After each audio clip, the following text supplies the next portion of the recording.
बिहार के कैमूर जिले की गया दीनदयाल उपाध्याय रेल खंड पर स्थित भभुआ रोड रेलवे स्टेशन पर मालदा गोमती नगर अमृत भारत ट्रेन का ठहराव शुरू हो गया है। बिहार सरकार के श्रम संसाधन मंत्री संतोष सिंह ने ट्रेन को हरी झंडी दिखाई और गोमती नगर के लिए रवाना किया।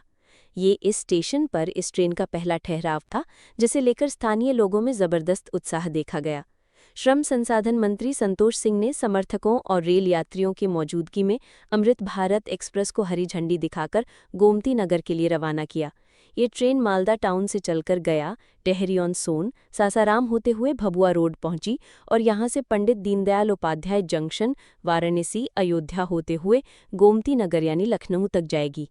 अमृत भारत एक्सप्रेस प्रधानमंत्री नरेंद्र मोदी द्वारा शुरू की गई एक विशेष पहल है, जिसका उद्देश्य आम आदमी को वंदे भारत जैसी आधुनिक सुविधाओं के साथ किफ़ायती और आरामदायक रेल यात्रा प्रदान करना है। पूरी तरह से नॉन एसी आधुनिक सुविधाओं से लैस है। इस नई ट्रेन के ठहराव से कैमूर के लोगों में खुशी की लहर है।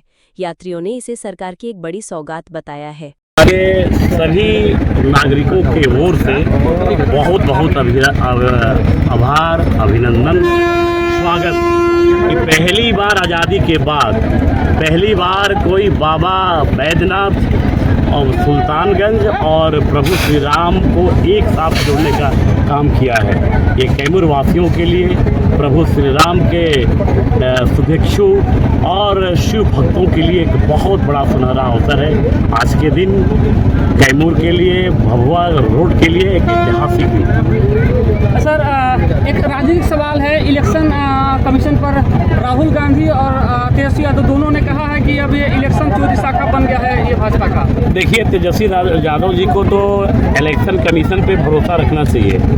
जैसा कि मालूम है कि बाबा साहब ने संविधान बनाया है और बाबा साहब ने संविधान के अंतर्गत एक इलेक्शन कमीशन चुनाव कराने की प्रक्रिया है, डेमोक्रेसी है, और उनको न्यायालय पे भी भरोसा रखना चाहिए, संविधान पे भी भरोसा रखना चाहिए और इलेक्शन कमीशन पे भी भरोसा रखना चाहिए। और तेजस्वी यादव जी, अगर उनको कहीं लगता है, कौन ऐसा आदमी चाहेगा कि मेरा नाम डबल नाम, फेक नाम वोटर लिस्ट में हो?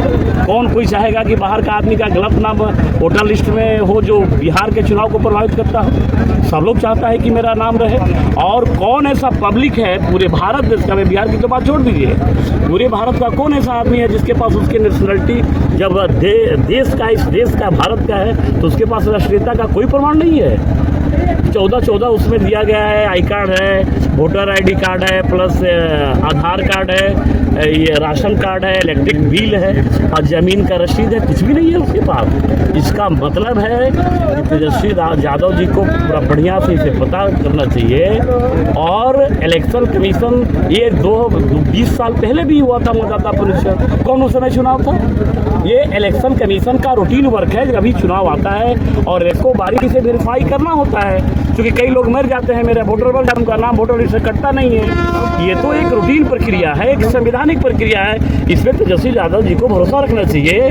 कम से कम हुआ है क्या कि चुनाव है, अब जान रहे हैं कि मेरा तो कहानी खत्म होने वाला है। इंडी गठबंधन का, चाहे कांग्रेस हो, चाहे राहुल बाबा हो, चाहे तेजस्वी बाबा हो, इन लोगों को तो साफ है कि इस बार 2025 में सुपड़ा साफ होने वाला है। अब तो कहीं जमीन खिसक गया, न इनके पास कुछ इशू है, ये तो मुद्दा विहीन हो गया आज के डेट में। तो इसलिए अब क्या करेंगे, अनुग्रह प्राप्त करेंगे। नौकरी के बदले जमीन मामले में लालू यादव को सुप्रीम कोर्ट से बड़ा झटका मिला है।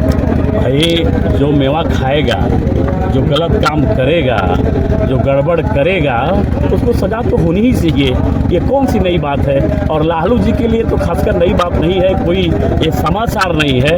हम तो लगता है कि जब से राजनीति में आए हैं तब से लालू जी का घोटाला का हनुमान चालीसा पढ़ रहे हैं, तो कोई उनके लिए नई बात नहीं है। आपराधिक घटनाओं को लेकर लगातार विपक्ष हमला बिल्कुल जो हुआ है कल पटना में, या जो भी अपराध हो रहा है, पहले तो एक बात स्पष्ट है कि यहाँ ऑर्गेनाइज क्रिमिनलिस्ट नहीं है, ऑर्गेनाइज क्राइम नहीं है, यानी संगठित क्राइम नहीं है। पहले किसी ज़माने में होता था, हम नाम नहीं रखेंगे, लेकिन जो भी हो रहा है वो बिल्कुल गलत है। और हम लोग सरकार, अभी रिजल्ट आपको 10 दिन में मिल जाएगा। सरकार सेंसिटिव है। माननीय मुख्यमंत्री जी का साफ निर्देश है कि कोई भी अपराधी अगर इस तरह का काम करता है, पकड़ा जाए, जो बुलेट चलाता है वो बुलेट खाएगा। आपके ADG ने तो किसानों को